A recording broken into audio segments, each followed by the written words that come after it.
ಅರಸರುಗಳ ಮೊದಲನೆಯ ಗ್ರಂಥದಿಂದ ವಾಚನ. ಅಧ್ಯಾಯ 14. ಯಾರೊಬ್ಬಾಮನ ಮರಣ. ಆ ಸಮಯದಲ್ಲಿ ಯಾರೊಬ್ಬಾಮನ ಮಗ ಅಬೀಯನು ಅಸ್ವಸ್ಥನಾದನು. ಆಗ ಯಾರೊಬ್ಬಾಮನು ತನ್ನ ಹೆಂಡತಿಗೆ, ನೀನು ಎದ್ದು ನನ್ನ ಹೆಂಡತಿಯೆಂದು ಯಾರಿಗೂ ಗೊತ್ತಾಗದಂತೆ ವೇಷ ಮಾರ್ಪಡಿಸಿಕೊಂಡು ಶಿಲೋವಿಗೆ ಹೋಗು. ನಾನು ಈ ಜನರಿಗೆ ಅರಸನಾಗಬೇಕೆಂದು ನನಗೆ ಮುಂತಿಳಿಸಿದ ಪ್ರವಾದಿ ಅಹೀಯನು ಅಲ್ಲಿರುತ್ತಾನೆ. ನೀನು 10 ರೊಟ್ಟಿಗಳನ್ನು, ಸಿಹಿ ಪದಾರ್ಥಗಳನ್ನು, 1 ಕುಪ್ಪಿ ಜೇನುತುಪ್ಪವನ್ನು ತೆಗೆದುಕೊಂಡು ಅವನ ಬಳಿಗೆ ಹೋಗು. ಹುಡುಗನಿಗೆ ಏನಾಗುವುದೆಂದು ಅವನು ತಿಳಿಸುವನು ಎಂದು ಹೇಳಿದನು. ಆಕೆ ಅವನು ಹೇಳಿದಂತೆ ಮಾಡಿ ಶಿಲೋವಿನಲ್ಲಿದ್ದ ಅಹೀಯನ ಮನೆಗೆ ಹೋದಳು. ಅಹೀಯನಿಗೆ ನೋಡಲಾಗುತ್ತಿರಲಿಲ್ಲ, ಮುಪ್ಪಿನಿಂದ ಅವನ ಕಣ್ಣು ಮೊಬ್ಬಾಗಿದ್ದವು. ಆದರೆ ಸರ್ವೇಶ್ವರ ಅವನಿಗೆ, ಯಾರೊಬ್ಬಾಮನ ಹೆಂಡತಿ ಅಸ್ವಸ್ಥನಾದ ತನ್ನ ಮಗನ ವಿಷಯದಲ್ಲಿ ದೈವೋತ್ತರವನ್ನು ಕೇಳುವುದಕ್ಕೆ ತನ್ನನ್ನು ಅನ್ಯಳೆಂದು ತೋರ್ಪಡಿಸಿಕೊಂಡು ಬರುತ್ತಾಳೆ. ಆಕೆಗೆ ಇಂತಿಂಥ ಉತ್ತರ ಕೊಡು ಎಂದು ತಿಳಿಸಿದ್ದರು.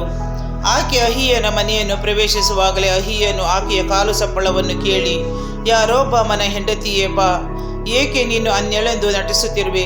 ನಿನಗೆ ಕಠಿಣವಾದ ಉತ್ತರವನ್ನು ಕೊಡಬೇಕೆಂದು ನನಗೆ ಅಪ್ಪಣೆಯಾಗಿದೆ. ನೀನು ಹೋಗಿ ಯಾರೊಬ್ಬಾಮನಿಗೆ ಇಸ್ರೇಲ್ ದೇವರಾದ ಸರ್ವೇಶ್ವರನ ಅಪ್ಪಣೆಯನ್ನು ತಿಳಿಸು. ಅವರು ಅವನಿಗೆ, ನಾನು ನಿನ್ನನ್ನು ಜನಸಾಮಾನ್ಯರ ಮಧ್ಯದಿಂದ ಉನ್ನತ ಸ್ಥಾನಕ್ಕೆ ಏರಿಸಿದೆ. ನಿನ್ನನ್ನು ನನ್ನ ಪ್ರಜೆಗಳಾದ ಇಸ್ರೇಲರ ನಾಯಕನನ್ನಾಗಿ ಮಾಡಿದೆ. ರಾಜ್ಯವನ್ನು ದಾವೀದನ ಕುಟುಂಬದವರಿಂದ ಕಿತ್ತು ನಿನಗೆ ಕೊಟ್ಟೆ. ಆದರೂ ನೀನು ನನ್ನ ದಾಸ ದಾವೀದನಂತೆ ಆಜ್ಞೆಗಳನ್ನು ಕೈಗೊಂಡು ಪೂರ್ಣ ಮನಸ್ಸಿನಿಂದ ನನ್ನನ್ನು ಮೆಚ್ಚಿಸಲಿಲ್ಲ, ನನ್ನನ್ನು ಹಿಂಬಾಲಿಸಿ ನಡೆಯಲಿಲ್ಲ. ನೀನು ನಿನ್ನ ಎಲ್ಲ ಪೂರ್ವಾಧಿಕಾರಿಗಳಿಗಿಂತಲೂ ದುಷ್ಟನಾದೆ. ನನ್ನನ್ನು ತಿರಸ್ಕರಿಸಿ ಅನ್ಯ ದೇವತೆಗಳನ್ನು, ಎರಕದ ವಿಗ್ರಹಗಳನ್ನು ಪೂಜಿಸಿ ನನಗೆ ಕೋಪವನ್ನೆಬ್ಬಿಸಿದೆ. ಆದುದರಿಂದ ಯಾರೊಬ್ಬಾಮನೇ ಕೇಳು, ನಾನು ನಿನ್ನ ಮನೆಯವರ ಮೇಲೆ ಕೇಡನ್ನು ಬರಮಾಡುವೆನು. ನಿನ್ನ ಕುಟುಂಬದ ಗಂಡಸರಲ್ಲಿ ಸ್ವತಂತ್ರರಾಗಲಿ ಪರತಂತ್ರರಾಗಲಿ ಎಲ್ಲರನ್ನೂ ಇಸ್ರೇಲರ ಮಧ್ಯದಿಂದ ಸಂಹರಿಸಿ ಬಿಡುವೆನು. ಕಸವನ್ನು ಗುಡಿಸಿ ಎಸೆಯುವಂತೆ ನಾನು ನಿನ್ನ ಮನೆಯವರನ್ನು ಎಸೆದು ಬಿಡುವೆನು. ಅವರು ನಿರ್ನಾಮವಾಗುವರು. ಅವರಲ್ಲಿ ಪಟ್ಟಣದೊಳಗೆ ಸಾಯುವಂಥವರನ್ನು ನಾಯಿಗಳು, ಅಡವಿಯಲ್ಲಿ ಸಾಯುವಂಥವರನ್ನು ಪಕ್ಷಿಗಳು ತಿಂದು ಬಿಡುವವು ಎಂದು ಹೇಳುತ್ತಾರೆ. ಇದು ಸರ್ವೇಶ್ವರನ ಮಾತು. ನೀನು ನಿನ್ನ ಮನೆಗೆ ಹೋಗು. ನೀನು ಪಟ್ಟಣದೊಳಗೆ ಕಾಲಿಡುವಷ್ಟರಲ್ಲಿ ಹುಡುಗನು ಸಾಯುವನು. ಇಸ್ರಾಯೇಲರೆಲ್ಲರೂ ಅವನಿಗಾಗಿ ಗೋಳಾಡಿ ಅವನ ಶವವನ್ನು ಸಮಾಧಿ ಮಾಡುವರು. ಯಾರೊಬ್ಬಾಮನ ಮನೆಯವರೊಳಗೆ ಇಸ್ರೇಲ್ ದೇವರಾದ ಸರ್ವೇಶ್ವರನ ದೃಷ್ಟಿಯಲ್ಲಿ ಒಳ್ಳೆಯವನಾಗಿರುವುದರಿಂದ ಇವನೊಬ್ಬನೇ ಸಮಾಧಿ ಹೊಂದುವನು. ಸರ್ವೇಶ್ವರ ಇಸ್ರೇಲರ ಮೇಲೆ ಬೇರೊಬ್ಬ ಅರಸನನ್ನು ನೇಮಿಸುವರು. ಅವನು ಕೂಡಲೇ ಯಾರೊಬ್ಬಾಮನ ಮನೆಯವರನ್ನು ಸಂಹರಿಸಿ ಬಿಡುವನು. ಇನ್ನು ಏನೇನು ಸಂಭವಿಸುವುದು? ಸರ್ವೇಶ್ವರ ಇಸ್ರೇಲರನ್ನು ಹೊಡೆಯುವರು. ಆಗ ಅವರು ನೀರಿನಲ್ಲಿರುವ ಆಪು ಹುಲ್ಲೋ ಎಂಬಂತೆ ಹೊಯ್ದಾಡುವರು. ಆ ಶೇರ ವಿಗ್ರಹ ಸ್ತಂಭಗಳನ್ನು ಮಾಡಿಕೊಂಡು ಸರ್ವೇಶ್ವರನಿಗೆ ಕೋಪವನ್ನೆಬ್ಬಿಸಿದ ಅವರನ್ನು ಅವರ ಪಿತೃಗಳಿಗೆ ಕೊಟ್ಟ ನಾಡಿನಿಂದ ಬೇರು ಸಹಿತ ಕಿತ್ತು ಹಾಕಿ ಯೂಫ್ರೆಟಿಸ್ ನದಿಯ ಆಚೆಯಲ್ಲಿರುವ ದೇಶದಲ್ಲೆಲ್ಲ ಚದುರಿಸಿ ಬಿಡುವರು. ಯಾರೊಬ್ಬಾಮನ ಪಾಪಗಳ ನಿಮಿತ್ತ ಹಾಗೂ ಅವನ ಪ್ರೇರಣೆಯಿಂದ ಇಸ್ರಾಯೇಲರು ಮಾಡಿದ ಪಾಪಗಳ ನಿಮಿತ್ತ ಸರ್ವೇಶ್ವರ ಅವರನ್ನು ಶತ್ರುಗಳಿಗೆ ಒಪ್ಪಿಸುವರು ಎಂದು ಆಕೆಗೆ ಹೇಳಿದನು.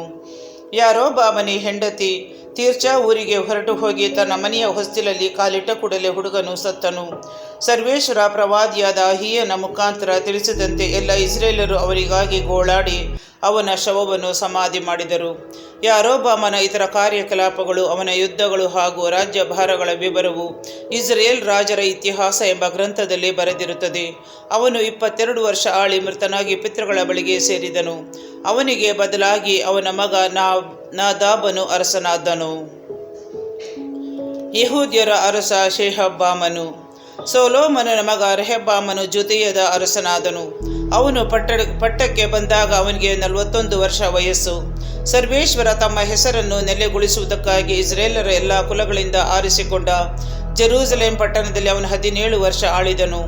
ಅಮ್ಮೋನಿಯಳಾದ ನಯಾಮ ಎಂಬಾಕೆ ಅವನ ತಾಯಿ. ಯೆಹೂದ್ಯರು ಸರ್ವೇಶ್ವರನ ದೃಷ್ಟಿಯಲ್ಲಿ ದ್ರೋಹಿಗಳಾದರು. ತಮ್ಮ ಪಿತೃಗಳಿಗಿಂತಲೂ ದುಷ್ಟರಾಗಿ ಸರ್ವೇಶ್ವರನನ್ನು ರೇಗಿಸಿದರು. ಪಿತೃಗಳಂತೆ ಅವರು ತಮಗಾಗಿ ಪೂಜಾ ಸ್ಥಳಗಳನ್ನು ಏರ್ಪಡಿಸಿಕೊಂಡರು. ಪ್ರತಿಯೊಂದು ದಿಣ್ಣೆಯ ಮೇಲೆ ಹಾಗೂ ಚೆನ್ನಾಗಿ ಬೆಳೆದಿದ್ದ ಪ್ರತಿಯೊಂದು ಮರದ ಮೇಲೆ ಕಲ್ಲಿನ ಕಂಬಗಳನ್ನು, ಅಶೇರ ವಿಗ್ರಹ ಸ್ತಂಭಗಳನ್ನು ನಿಲ್ಲಿಸಿದರು. ಇದಲ್ಲದವರು ನಾಡಿನಲ್ಲಿ ವೇಶ್ಯಾವೃತ್ತಿಯನ್ನು ಅನುಸರಿಸಿದ ಗಂಡಸರು ಹೆಂಗಸರು ಇದ್ದರು. ಅವರ ನಾಡಿನಿಂದ ಸರ್ವೇಶ್ವರ ಹೊರಡಿಸಿಬಿಟ್ಟಿದ್ದ ಅನ್ಯ ಜನಾಂಗಗಳ ದುರಾಚಾರಗಳನ್ನೆಲ್ಲ ಅವರು ನಡೆಸುತ್ತಿದ್ದರು. ರೆಹಬ್ಬಾಮನ ಆಳ್ವಿಕೆಯ 5ನೆಯ ವರ್ಷದಲ್ಲಿ ಈಜಿಪ್ಟಿನ ಅರಸ ಶೀಶಕನು ಜೆರೂಸಲೇಮ್ ಮೇಲೆ ದಾಳಿ ಮಾಡಿದನು.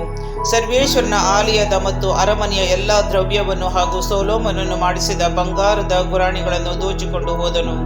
ಅರಸ ರೆಹಬ್ಬಾಮನು ಅವುಗಳಿಗೆ ಬದಲಾಗಿ ತಾಮ್ರದ ಗುರಾಣಿಗಳನ್ನು ಮಾಡಿಸಿ ಅವುಗಳನ್ನು ಅರಮನೆಯ ದ್ವಾರಪಾಲಕರಾಗಿದ್ದ ಮೈಗಾವಲಿನವರ ದಳವಾಯಿಗಳಿಗೆ ಒಪ್ಪಿಸಿದ್ದನು. ಅರಸನು ಸರ್ವೇಶ್ವರನ ಆಲಯಕ್ಕೆ ಹೋಗುವಾಗಲೆಲ್ಲ ಅವರು ಆ ಗುರಾಣಿಗಳನ್ನು ಹಿಡಿದುಕೊಳ್ಳುತ್ತಿದ್ದರು. ಅಲ್ಲಿಂದ ಹಿಂದಕ್ಕೆ ಬಂದ ಮೇಲೆ ಅವುಗಳನ್ನು ತಮ್ಮ ಕೋಣೆಯಲ್ಲಿಡುತ್ತಿದ್ದರು. ರೆಹಬ್ಬಾಮನ ಉಳಿದ ಚರಿತ್ರೆ ಹಾಗೂ ಅವನ ಎಲ್ಲ ಕೃತ್ಯಗಳು ಯೆಹೂದ ರಾಜರ ಇತಿಹಾಸ ಎಂಬ ಗ್ರಂಥದಲ್ಲಿ ಬರೆದಿರುತ್ತವೆ. ರೆಹಬ್ಬಾಮನಿಗೂ ಯಾರೊಬ್ಬಾಮನಿಗೂ ಯಾವಾಗಲೂ ಯುದ್ಧ ನಡೆಯುತ್ತಿತ್ತು. ರೆಹಬ್ಬಾಮನು ಸತ್ತು ಪಿತೃಗಳ ಬಳಿಗೆ ಸೇರಲು ಅವನ ಶವವನ್ನು ದಾವೀದ ನಗರದೊಳಗೆ ಅವನ ಹಿರಿಯರ ಸ್ಮಶಾನ ಭೂಮಿಯಲ್ಲಿ ಸಮಾಧಿ ಮಾಡಿದರು. ಆ ನಂತರ ಅವನ ಮಗ ಅಬಿಯಾಮನು ಅವನ ಸ್ಥಾನದಲ್ಲಿ ಅರಸನಾದನು.